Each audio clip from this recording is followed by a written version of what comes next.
我们先准备一只鸡，洗干净吊干水，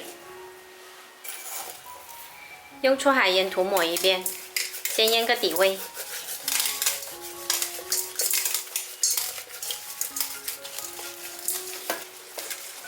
可以多按摩一会儿。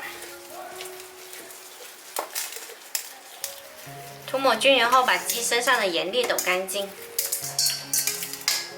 再淋上少许花生油，涂抹均匀。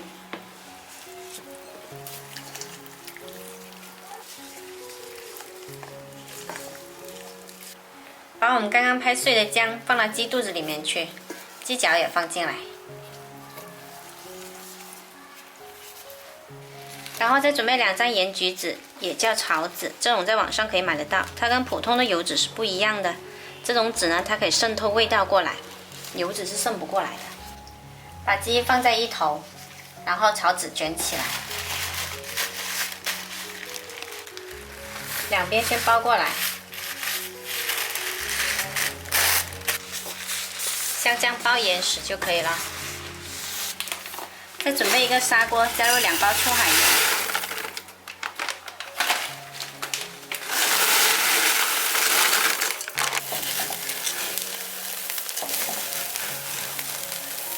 把盐炒到比较烫手就可以先关火，然后盐铲出一部分来，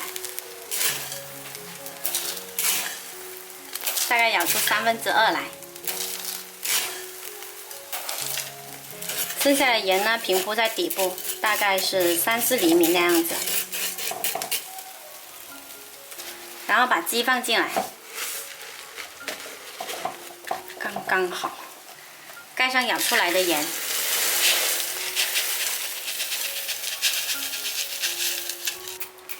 盐要把鸡完全盖住，切记不需要放水。这个鸡一受热呢，它也会出油出水的。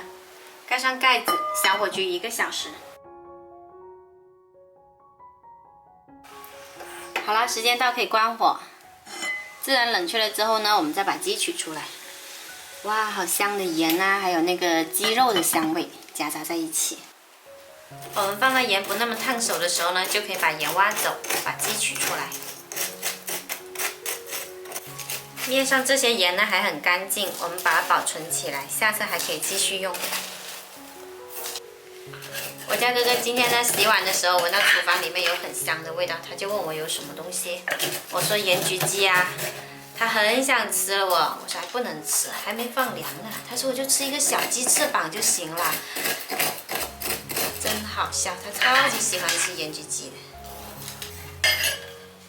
拿起来，把盐全部抖干净。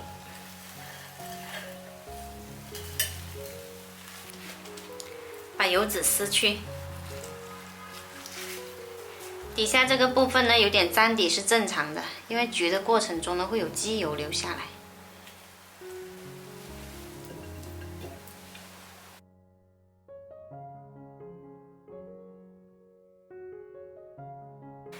今天这个做法的盐焗鸡呢原汁原味，吃起来咸香，外皮干爽，里面鲜嫩多汁。